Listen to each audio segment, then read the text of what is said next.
Hey Ashley, good morning. Yeah, we are going to continue to closely watch Beryl as it moves through the Bay of Campeche and Gulf of Mexico this weekend. Thankfully, the Yucatan doing a good job of tearing up the storm structure of Beryl, but as it moves over these warm, open waters, notice how we're starting to get a little more conciseness around the center of circulation. This tells us that this particular system is continuing to strengthen. Now, as we work through the rest of today and into this weekend, a lot of warm water for Beryl to move through, and it's also going to slow down its forward pace. Currently moving west-northwest at about 12 miles per hour with winds around 60 miles per hour within the core of the storm. And as it continues to drift towards the Texas coastline by Monday morning and into the early parts of Monday afternoon, that's where we're going to get really close to the next landfall of Beryl. Notice how it also strengthens as it moves towards the Texas coastline. We could be talking about a high-end Category 1 hurricane by Monday afternoon,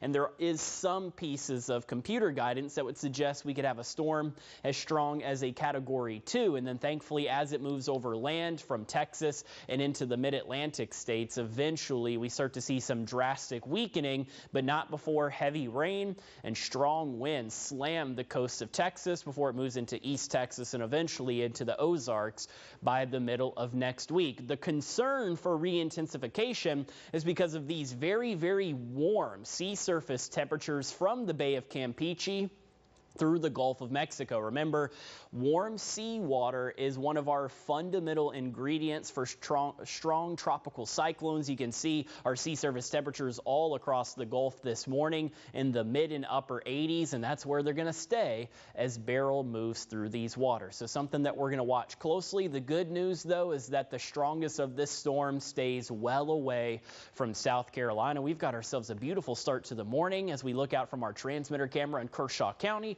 Just stuffy and warm outside. Temperatures are in the upper 70s. Some of us didn't even fall below 80 overnight.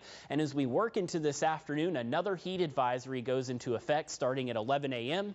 and lasting until 8 p.m. for all the counties on your screen that you see in orange. Feels like temperatures by the end of the day climb up to around 110, and once we get to the peak heat of the afternoon, we start to watch for some scattered showers and thunderstorms. They make a return to the Carolinas today as a weak frontal boundary starts to get a little closer to us from our west. So that does mean by around 12 o'clock and 1 o'clock, I think a stray shower or thunderstorm is possible. It's going to be a little later this afternoon and into the early parts of this evening by around 5, 6, and 7 o'clock, where our chances for showers and thunderstorms are going to peak, and today kicks off a period of unsettled weather for the Carolinas. We keep scattered shower and thunderstorm chances not only through next week, but even into next weekend. It looks like our pattern continues to remain unsettled, and given our drought situation, we could certainly use every drop of rain that we can get. Many of us here in the Midlands at least moderately dry, with a few of us, especially along the 95 corridor, severely dry. So let's hope that we can get as much rain as possible the next 7 to 10 days to help alleviate our drought situation. Thankfully, as we head into the end of the weekend, the heat and humidity starts to subside a little bit, but still toasty with daytime highs in the low and mid 90s. Ashley. All right, thanks so much, Chandler. On